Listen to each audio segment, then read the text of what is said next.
오늘 여러분들과 함께 읽은 이 신명기 모세 오경 가운데 마지막 책입니다. 그리고 그 신명기는 새로울 신의 한자가 아니고 다시 한번이라는 그러한 의미를 가지고 있는 그러한 단어입니다. 그래서 하나님의 명령을 다시 한번 선포하는 그러한 성경책이라고 할 수 있습니다.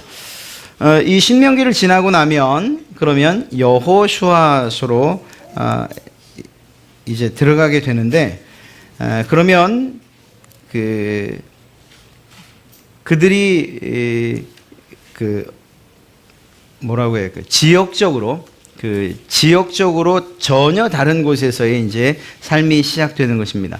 지금까지는 광야에서의 40년을 중심으로 해서 출애굽기로부터 시작해서 신명기까지 온 것이거든요. 그리고 난 다음에 이제 여호수아서를 들어가면서는 그 배경이, 지역적인 배경이 가나안으로 옮겨지게 됩니다. 그곳에서의 삶, 정착의 삶, 그리고 또 하나님께서 약속의 땅이라고 말씀해 주신 그곳에서의 삶이 시작되는 거죠. 그러니까 1차적으로 모세 오경 신명기를 마지막으로 이제 광야의 이야기는 이제 마무리되게 됩니다. 말씀드린 것처럼 이 신명기라는 의미가 반복해서 그리고 다시 한번 이야기한다는 그러한 의미를 갖고 있는데, 그 대부분의 내용은 모세가 했던 설교로 기록되어져 있는 것을 보게 됩니다. 그리고 거기에 고별이라는 말을 붙여서 모세가 마지막으로 하는 그러한 설교를 기록하고 있는 책, 그것이 신명기서라고 이야기할 수 있습니다. 모세가 이야기한 그리고 또 했던 그 설교들을 왜 다시 한번 들려주는 이야기라고 그렇게 성경의 제목을 잡았을까? 우리 조금만 생각해 보면 알 수 있는데요. 이스라엘 백성들이 출애굽 이집트에서 나온 이후에 그 사람들이 그대로 가나안 땅에 들어갈 수 없었느냐? 그렇진 않았어요. 모두가 함께 들어갈 수 있었습니다. 그런데 하나님께서 모세를 통해 이스라엘의 12지파 가운데 각 지파의 대표들을 정탐을 보내게 하십니다. 물론 하나님께서 보내게 하신 것은 아니었어요. 잘 읽어보면 그들이 정탐을 가기를 원했어요. 어찌됐거나 12명의 정탐꾼이 가나안 땅을 들어갔는데 그곳에서 전혀 다른 정탐 보고가 이루어집니다. 10명의 정탐꾼들은 여긴 정말 좋은 땅인데 우리는 갈 수가 없다. 왜냐하면 그들이 거인족이고 싸움도 능하고 가지고 있는 무기들도 우리가 도저히 감당할 수가 없다. 우리는 그들의 앞에 서면 메뚜기 같은 존재밖에 되지 않는다. 이렇게 해서 매우 부정적인 그러한 보고를 합니다. 그러나 그들의 보고와 다르게 여호수아와 갈렙이라고 하는 두 명은 비록 그 땅이 그렇게 어려운, 정말 정복하기 힘든 땅이긴 하지만, 그러나 하나님께서 우리에게 약속해 주신 땅이고, 그리고 그것을 우리에게 주셨다면 그들은 우리의 밥이 될 것이다. 이렇게 전혀 다른 평가를 하게 됩니다. 그래서 긍정적이었던 두 명과 부정적이었던, 하나님의 말씀에 대한 신뢰가 없었던 10명. 결국 이 사건을 통해서 이스라엘 백성들이 하나님을 향해서 원망하고 불평하고 밤새도록 통곡을 합니다. 그리고 나서 하나님을 불신하죠. 그 불신의 모습을 어떻게 드러냈는가 하면 돌을 들어서 자신들의 지도자였던 모세와 그리고 그 정탐 보고 된다고 보고했던 그들을 향해서 돌을 던지려고까지 합니다. 그러니까 모든 백성들의 마음이 두려움에 떨기 시작했고, 결국은 하나님이 약속해 주신 약속도 잊어버리고, 그리고 그 땅으로 갈 생각조차 하지 못했던 거죠. 하나님께서 이 일을, 즉 원망과 불평으로 시작된 불신, 그리고 불신으로 시작된 불순종, 이것에 대해서 하나님이 분명하고 명확하게 심판을 하십니다. 그래서 1세대들, 여호수아와 갈렙을 제외한 나머지 1세대들은 광야에서 모두 죽게 될 것이라고 이야기를 하시죠. 물론 이렇게 이야기하면 아니 그렇게 불평하고 원망했다고 그래 죽이기까지야. 물론 하나님께서 한순간에 1세대를 다 멸하신 것은 아니었어요. 40년이란 한 세대에 걸친 그러한 광야 생활을 통해서 자연스럽게 또 혹은 자연산 이러한 일들이 있었던 것이라고 볼 수 있죠. 어찌됐거나 하나님께서 말씀하셨던 2명을 제외한 나머지 1세대들은 다 광야에서 죽게 됩니다. 그리고 그 이유는 하나님을 향한 불신과 그리고 불순종이었죠. 이제 그렇게 정리가 된 새로운 세대, 2세대와 그리고 그 이후의 세대가 드디어 가나안 땅 앞에 선 거예요. 가나안, 이제 강만 건너면 가나안이고요. 그 강 건너편에 있는 모압이라고 하는 평지에서 모여있는 이 상황에서 지금 모세가 설교를 하는 것입니다. 그래서 두 번째인데 왜 두 번째라고 하는가? 하나님께서 1세대들에게 처음 나왔던 그 백성들에게 시내산에서 율법을 받고 하나님의 명령을 받아서 그것을 그대로 전해줬지 않습니까? 너희가 하나님의 백성들이니 하나님께서 기뻐하시는 모습대로 살아야 돼라고 해서 그 모든 율법들과 계명과 명령들을 주셨단 말이죠. 그런데 말씀드렸던 것처럼 1세대가 이제 모두 광야에서 죽게 된 이후 새로운 세대가 일어서고 그들이 이제 광야 생활을 마치고 가나안으로 들어가야 되는 상황이에요. 그러니까 모세 입장에서는 이 새로운 세대 이들에게 하나님의 말씀을 다시 한번 기억하고 또 다시 한번 각인시킬 필요가 있다고 생각했던 것입니다. 그래서 하나님께서 하셨던 그 율법들을 다시 한번 일러주는 이러한 일을 하게 되죠. 그것이 모세의 고별설교라고 또 혹은 신명기라는 이러한 말로서 기록되어 있는 바로 이 모세오경이 5번째 책인 것입니다. 이 안에는 과연 어떤 이야기들이 기록되어 있을까? 그것은 그렇게 어렵지 않아요. 하나님께서 처음에 하셨던 이야기들을 반복해서 이야기하고 있습니다. 명령과 규례에 대해서 반복해서 너희가 이것들을 지켜야 되고 이렇게 살아야 되고 이런 모습으로.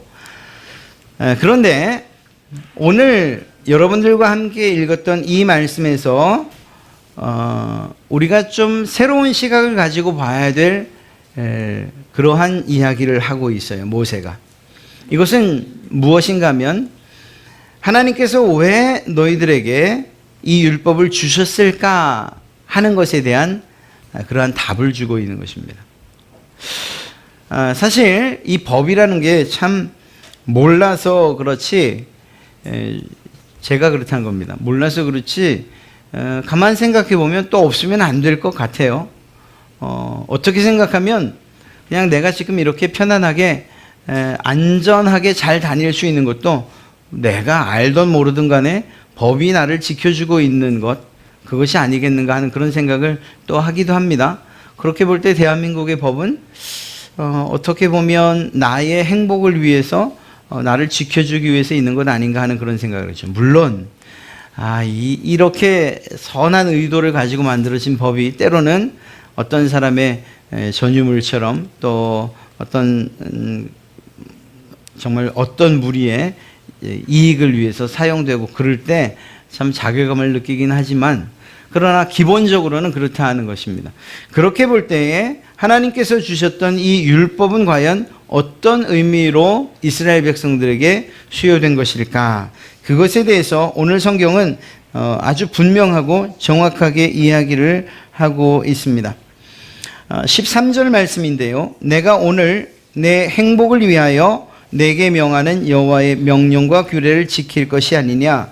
즉 이스라엘 백성들에게 하나님이 1차 1세대이던 혹은 2세대에게 다시 전하는 이야기든 간에 율법을 주시고 그들이 지켜 살아야 될 명령과 그리고 그 도를 알게 하신 이유, 그것을 주신 이유가 무엇이냐?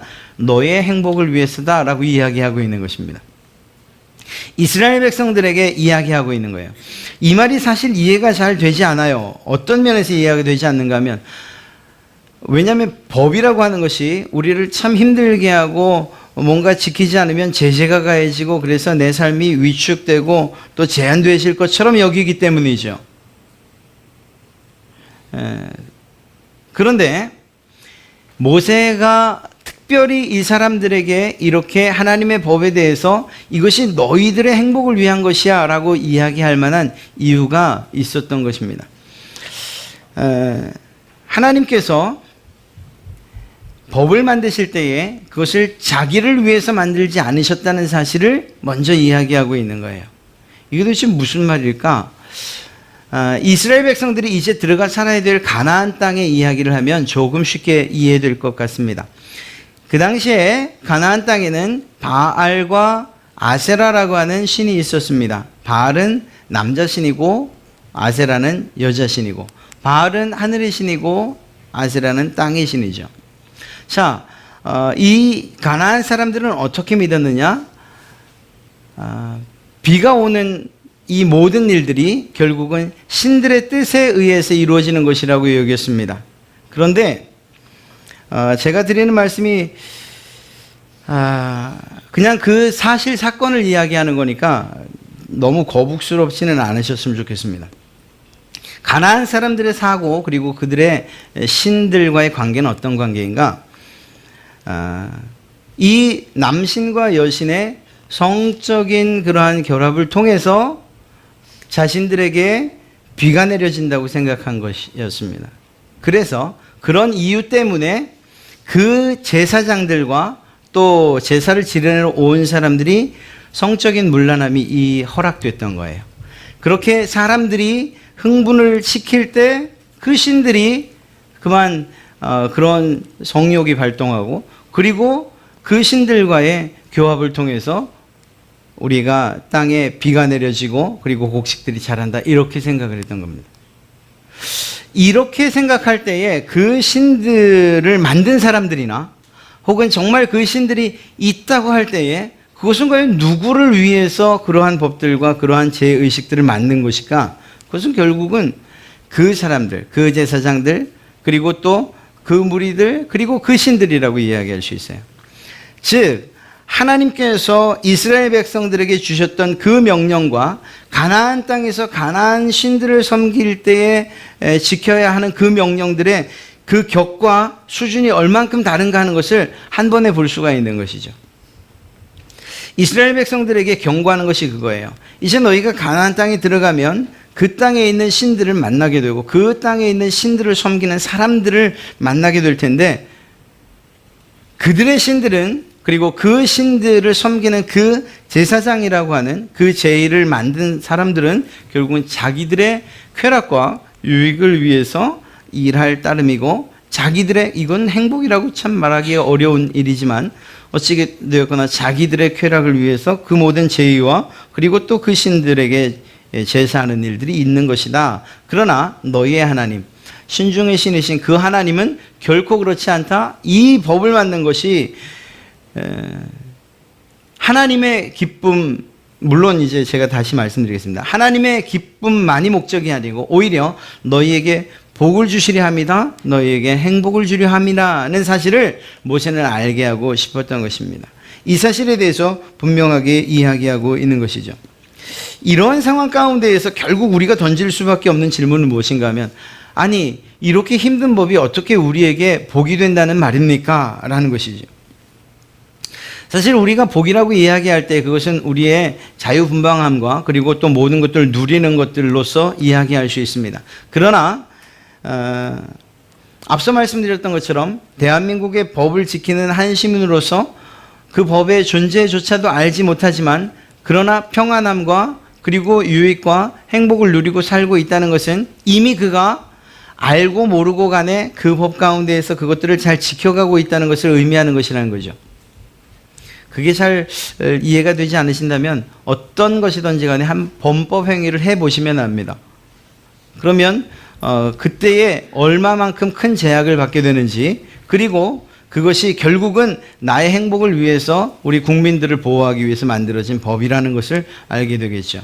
오늘 하나님께서 우리에게 주시는, 그리고 또 이스라엘 백성들에게 주셨던 이 법과 그리고 이 명령들은 결국은 하나님의 백성들, 가나안 땅에서 들어가 살아야 되는 그 백성들이 하나님의 말씀대로 그리고 하나님의 사람들로서 어떻게 살아야 하는가, 그리고 그렇게 살 때에 비로소 이방 신들과 다른 정말 격 있는, 그리고 진정한 행복을 누리는 그러한 사람들이 될 것이라는 것을 확신하고 오늘 말씀드리신 것이라는 겁니다. 그 율법에 대해서 사도 바울은 이렇게 말하고 있습니다. 율법은 거룩하고 계명도 거룩하고 의롭고 선하다. 거룩하고 의롭고 선한 것이 바로 율법이라고 이야기하고 있습니다. 이렇게 이야기할 수 있는 이유가 무엇일까요? 사실은 법을 만드신 그분이 하나님이시기 때문입니다. 하나님께서 이스라엘 백성들에게 지키라고 주실 그 법들을 만드실 때에 하나님의 성품이 그 법 안에 다 담겨져 있었던 것이죠. 그래서 그 법은 거룩하고 그 법은 선하고 그 법은 의로울 수밖에 없는 거예요. 그리고 그 법대로 따라 사는 사람들은 그 선함과 의로움과 거룩함으로 인해서 세상 사람들이 누리는 쾌락과는 다른 그러한 행복을 반드시 누리게 될 것이라고 성경은 이야기하고 있는 것이죠. 모세는 이 사실에 대해서 분명하고 명확하게 이야기하고 있는 것입니다.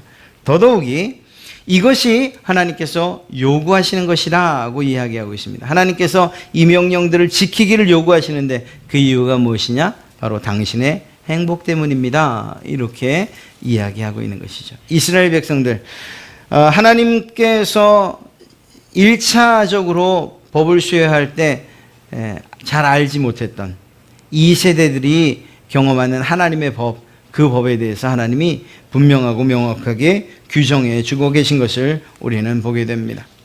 자, 이러한 상황 가운데에서 1차적으로는 우리의 행복, 즉 하나님과의 온전한 관계 가운데에서 그분의 선하심과 의로우심과 그리고 또한 거룩하심의 영향력 아래서 우리 또한 그렇게 살아가는 것, 그리고 그렇게 하나님의 백성으로서 품격 있는 삶을 사는 것이 복된 삶이라는 사실을 우리에게 알려주시고 그 법을 주셨는데, 그러면 이것이 우리에게서만 끝나느냐라는 그러한 질문을 던지게 되죠? 아닙니다.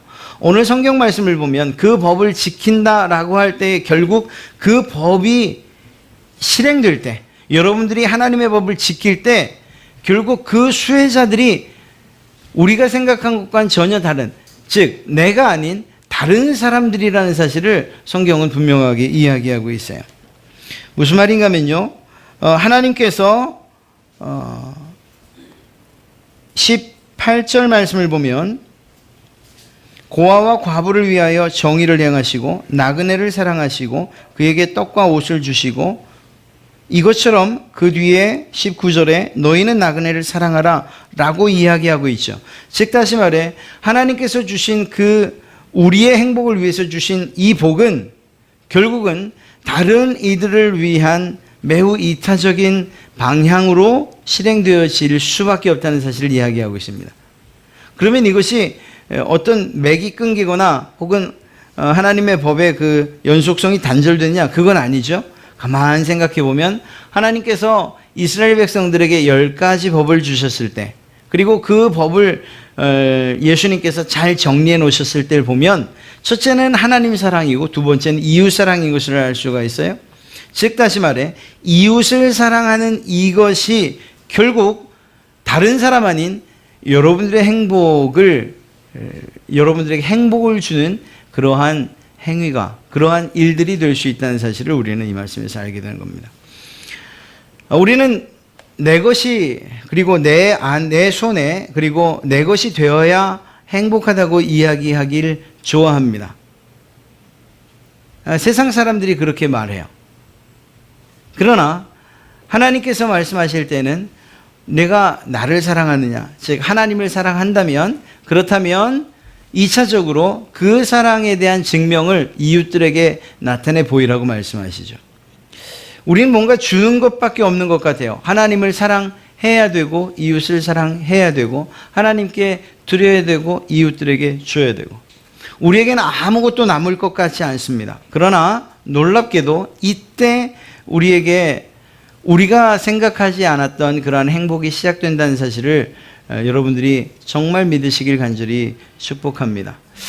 갈릴리 교회라고 할 때 그 갈릴리, 그건 지명이죠. 게네사렛 호수라고도 이야기하는 그러한 이스라엘에 있는 바다의 이름입니다. 지형상 남북으로 이렇게 헤르몬산이라고 하는 곳에서 흘러내린 물이 갈릴리 호수, 갈릴리 바다를 이루고 그 줄거리에서 다시 사해 바다라고 하는 곳으로 물은 흘러 들어갑니다. 사해 바다는 여러분들이 아시겠지만 그 염분 혹은 중금속의 농도가 너무 정말 그 밀도가 너무 커서 사람이 둥둥 뜹니다. 지난번 이건 여담이긴 합니다만 지난번 저희 그 시차로에서 일본을 갔을 때에 저녁에 이제 사우나를 갔어요. 목욕탕이나 사우나 하여튼 갔어요. 갔는데 거기에서 탕 하나를 좀 신기한 탕을 하나 봤어요. 그게 뭔가면 사해에서 들여온 물. 그러니까 실제 사해의 물을 가지고 온 거예요. 그 사람들이 뭔 사해를 알겠나. 그래서 저는 긴가민가 했어요. 근데 뭐 그렇다고 하니까 제가 또 들어가 봤지 않겠습니까? 진짜 뜨네요. 제가 꽤 무게가 나가는데도 떠요. 그냥 편안하게 누워있으면 그냥 떠 있어요. 뭐 엎어져 있던 바로 눕던 그냥 떠 있어요. 진짜 신문에서 보던 것처럼 책 보면 책도 볼 수 있을 것 같아요. 젖지만 않는다면. 그런데 이 죽은 바다, 왜 그런 바다를 죽은 바다라고 했을까? 말씀드린 것처럼 밀도가 너무 높고 염분의 밀도 그리고 또 그 농도가 너무 높고 그리고 중금속의 비율이 너무 높아서 생물체가 살 수가 없는 거예요. 그런데 신기한 것은 이 사이는 들어오는 입수되는 곳만 있지 물이 빠져나가는 곳은 없습니다. 그러니까 말씀드린 갈릴리 바다는 위에서 내려오고 아래로 흘러내려가고 그리고 사해 바다는 그 모든 물들을 다 받아들여요. 그런데 빠져나가는 곳은 없어요. 신기하지 않습니까? 저희 생각 같아서는 받아들이면 내 것으로 삼으면 뭔가 더 풍성해질 것 같은데 아무것도 없는, 아무것도 살지 않는 그런 바다가 되더라는 거예요. 갈릴리 바다는요, 어종이 많기로 유명한 그러한 바다이죠. 더 신기한 건 말씀드린 헬몬산에서 내려오는 그 물, 그 산에서 내려오는 물뿐만 아니라 바다 속에서, 그 호수 속에서 그 용천수들이 또 그렇게 많아서 실제로 들어오는 물보다 내보내는 물이 더 많은 곳이 갈릴리 바다라고 이야기를 해요. 아마 하나님께서 우리에게 이러한 법을 주시면서 그렇게 부담되고 이걸 꼭 지켜야 됩니까? 내가 이렇게 손해봐야 됩니까?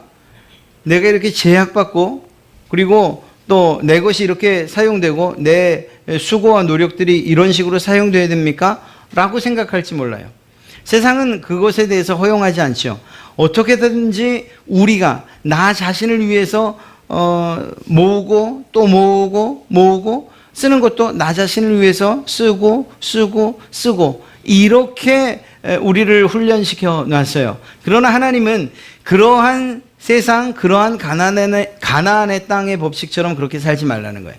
하나님께서 우리에게 이것을 지켜라고 명령하실 때 그 명령의 대부분은 한편으로는 하나님을 위해서 해야 되는 일이고 한편으로는 이웃들을 위해서 해야 되는 일이에요.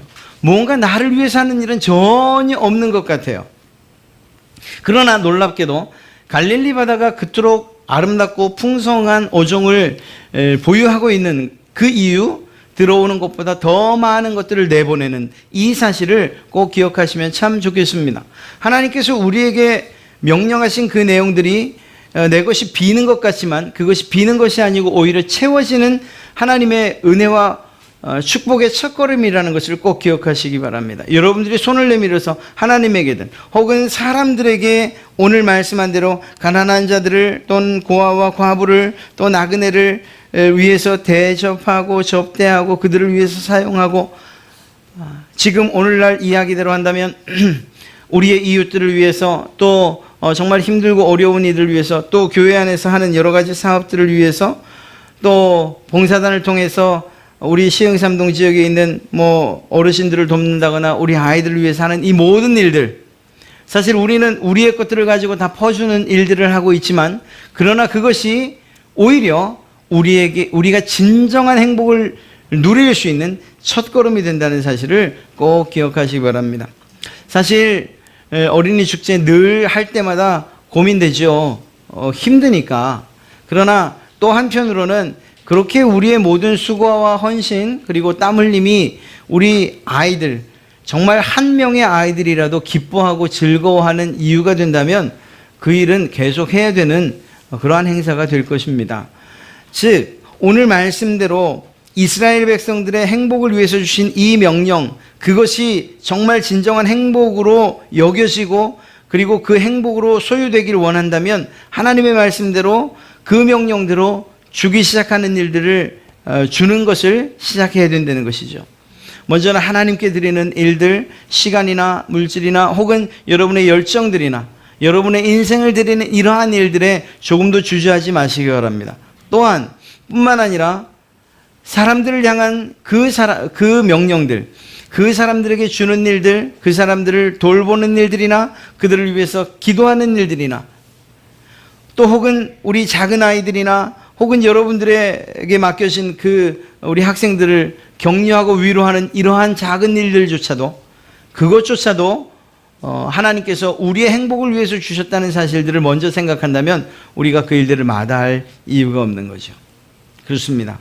하나님께서 우리에게 주시는 그러한 복은 우리 안에 머물도록 주시는 것이 아니라는 것을 꼭 기억하십시오. 이것은 사실은 하나님께서 아브라함을 부르실 때에도 이미 동일한 명령을 하고 계셔요. 너는 복의 근원이 될지라 라고 이야기하고 있습니다. 다른 표현을 하면 너는 복의 통로가 되어야 돼 라고 이야기하고 계신 거죠. 다른 모든 신들은, 그리고 그것들 앞에 가서 비는 모든 사람들은 내게 주십시오, 내게 주십시오, 내가 이런 일들을, 내가 또 이러한 상황들, 어렵고 힘든데 이 모든 일들이 잘 해결돼서 내가 복받기를 원합니다, 내가 부자 되기 원합니다 라고 이야기하지만, 그러나 하나님께서 그 하나님의 백성들에게 명령하시는 그 명령은 너는 복의 통로가 되라고 이야기하시는 거예요. 위로부터 오는 신령한 은혜와 복을 흘려주는 그러한 통로 말입니다. 하나님께서 여러분들에게 오늘 베푸시는 그 은혜와 그리고 그 축복들이 여러분을 통해서 다음 한 주간 동안도 흘려 보내지기를 하나님이 원하고 계신다는 거예요. 뭔가 손해보는 것 같다고요? 그렇지 않아요. 복이 흘러가는 통로가 된다는 그 사실만으로도 이미 우리는 복을 누리고 있고 그리고 그 행복의 중심에 서 있다는 사실을 우리는 알게 될 것입니다. 하나님께서 이러한 일들을 통해서 결국은 이스라엘 백성들에 주시는 이 법이 너희를 올가매고 멍에를 지우는 것이 아니고, 특히 가나안 땅에 들어가서 내 법을, 내가 너희들에게 준 법을 보면 그들의 자유분방함과 그리고 자신들의 쾌락을 위해서 그들이 지키고 그들이 행하는 그 일들을 보면 내 법이 더 정말 고리타분해 보이고 어려워 보이고 이렇게 느껴지겠지만 결코 그렇지 않다는 사실을 잊지 말아라, 이렇게 이야기하시는 거예요. 그리고 아울러 하시는 말씀이 무엇인가 하면 내가 너희를 정말 사랑해서 이 법을 주는 것이다. 이 말씀은 꼭 기억하시기 바랍니다. 하나님께서 너 이 일들을 해, 그러면 내가 널 사랑할게 라고 말씀하신 게 아니에요. 10가지 좋지, 첫 번째, 두 번째, 세 번째, 네 번째, 7가지밖에, 그러면 내가 널 사랑할 수가 없어. 10가지를 다 하고 와, 그러면 내가 널 사랑할게, 이렇게 말씀하신 게 아니에요. 우리가 이미 출애굽기 20장에서 봤던 것처럼 10계명에는 하나님께서 그 10계명을 주실 때 이미 서문이라는 것을 먼저 주셨어요. 나는 너희를 종된 애굽 땅에서 구원해낸 너희의 하나님 여호와라. 이스라엘 백성들에 대한 하나님의 사랑이 이미 베풀어진 다음에 그리고 그 법들을 주셨다는 사실을 꼭 기억하셔야 돼요. 이 사실을 혼돈하면 우리는 종교 생활과 그리고 이 신앙 생활에 아주 무거운 짐을 가지고서 교회를 나올 수밖에 없어요. 내가 어느 만큼 예배하면, 내가 어느 만큼 살면, 내가 어느 만큼 착하게 살면 하나님이 나를 이쁘게 여기실까? 하나님께서 나를 언제쯤이면 구원하실까라는 이러한 생각에 정말 너무 힘든 신앙생활을 할 수밖에 없어요. 하나님께서 법을 주시는 그 순서는 이미 사랑했기 때문에, 내 아들이라고 여겼기 때문에, 내 백성이라고 인정했기 때문에 그들에게 하나님의 백성의 정체성을 주시고 하나님의 아들들, 정말 하나님의 아들들의 살아가는 그 방식들을 알려주신 거예요. 그리고 그 법 안에는 그 아버지 되신 하나님의 성품이 그 법 안에 다 녹아져 있는 거죠. 그 법대로 사는 것, 그것은 그 법을 지켜서 하나님의 사랑을 취득하기 위함이 아니고 이미 하나님께서 우리를 사랑하셨고 또 우리를 구원하셨기 때문에 구원받은 자들에게 주신 그러한 법이라는 거예요. 그러면 우리가 그냥 안 지켜도 되느냐? 그건 아니죠. 하나님께서 우리에게 주셨던 그것은 첫째는 우리의 행복을 위한 것이고 두 번째는 하나님의 백성됨을 드러내기 위해서, 그렇게 우리의 정체성을 분명하고 정확하게 확립시켜 주시고자 주신 것이니 마땅히 지켜야 되는 것이죠. 그리고 앞서 말씀드렸던 것처럼 이미 여러분들이 대한민국의 법을 지키고 있음에도 불구하고 내가 지켰는지 안 지켰는지 그것이 우리를 힘들게 하고 어렵게 하고 또 불안하게 하거나 일들이 없는 이 상황들처럼 이 하나님의 법들도 그런 모습으로 이미 지켜지는 법들이 되어야 된다는 사실이에요. 그리고 그렇게 살 때에 우리는 하나님의 성품을 따라 사는 사람들의 모습을 드러나게 될 것이고, 그리고 최종적으로 아까 처음 그 서두에 말씀드렸던 것처럼 그러면 하나님께는 도대체 무슨 유익이 있는데요? 우리가 법을 지키고 그래서 또 하나님을 사랑하고 이웃을 사랑하고 내 것 퍼주고 그래서 결국 내가 그 행복을 누리게 돼. 그럼 하나님은 도대체 뭐가 좋은 거예요? 이미 하나님께서는 여러분들을 사랑하신 그것만으로도, 그리고 또 여러분들에게 주신 법을 여러분들이 성실하게 지켜가는 그 모습을 보는 것만으로도 이미 행복해 하신다는 사실을 우리는 알아야 돼요.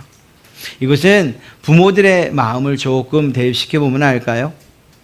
부모님들이 우리 아이들이 스스로 무엇인가를 알아서 굳이 회초리를 들지 않아도, 굳이 잔소리하지 않아도 정말 잘 정리하고 열심히 공부하고 그럼 대견스럽고, 그리고 그것이 복이 되는 거죠. 행복이 되는 거죠. 그거 마찬가지인 거예요.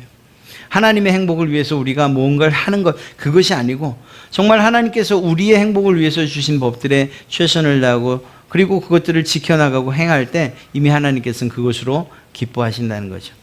저희 교회에서 나름의 표어가 하나님께서 기뻐하시는 교회, 그리고 그 하나님의 기쁨이 우리의 행복이 되는 그러한 교회라고 말씀드렸잖아요. 이걸 또 역으로 이야기하면 하나님께서 우리들이 기뻐하고 행복하는 모습을 보실 때 역시 하나님께서도 기뻐하신다라고 이야기할 수도 있는 거예요. 사랑하는 성도 여러분, 이제 그들의 삶의 터전이 이제 광야에서 가나안으로 옮겨져요. 물론 우리가 기대하던 것과는 다르게 그 이스라엘 백성들의 삶의 방향은 전혀 다른 방향으로 가요. 우리는 이렇게 정말 40년 동안 훈련받았으니 가나안 땅에 들어가서 이스라엘 백성들이 정말 하나님의 말씀을 잘 지키면서 그렇게 살겠구나, 이런 기대를 가지고 여호수아를 탁 여는데 그 초입부만 좀 그렇죠. 조금 지나고 나면 이스라엘 백성들의 모습이 아이고 왜 이렇게 살까 싶은 생각이 막 들 정도로, 물론 그때에 주시는 하나님의 은혜가 또 있어요. 야, 너도 별반 다르지 않다 뭐 이렇게 얘기하시는, 그건 또 이제 다음 주부터 우리가 살펴보도록 하겠습니다. 오늘 말씀을 정리한다면 하나님께서 여러분들에게 법을 주시고 그리고 그 계명들을 지키도록 명령하신 것, 명령이니까 뭔가 부담되고 어렵게 느껴지지만, 그러나 그 하나님의 뜻은, 기본 뜻은 바로 여러분들의 행복을 위해서 주신 것이다. 그리고 이 우리에게 주신 이 행복이 어떻게 이루어지는가? 그 법을 지키는데 그 법이 어떤 방식으로 이루어지는가? 하나님을 사랑하고 이웃들을 사랑하는 방식으로 이루어진다는 것. 그래서 내게 있는 것들이 나눠지고 그리고 베풀어지고 그리고 그것들을 통해서 세상 사람들이 알지 못하는 정말 놀라운 행복을 우리에게 선물로 주셨다는 사실. 그리고 그렇게 행복해하는 성도들을 바라보실 때 하나님은 가장 최고로 기뻐하신다는 사실을 오늘 말씀을 통해서 알아봤습니다. 하나님께서 정말 기뻐하시는 그리고 보기만 해도 흡족해 하시는 그러한 성도 여러분 되시기를 주님의 이름으로 축복합니다.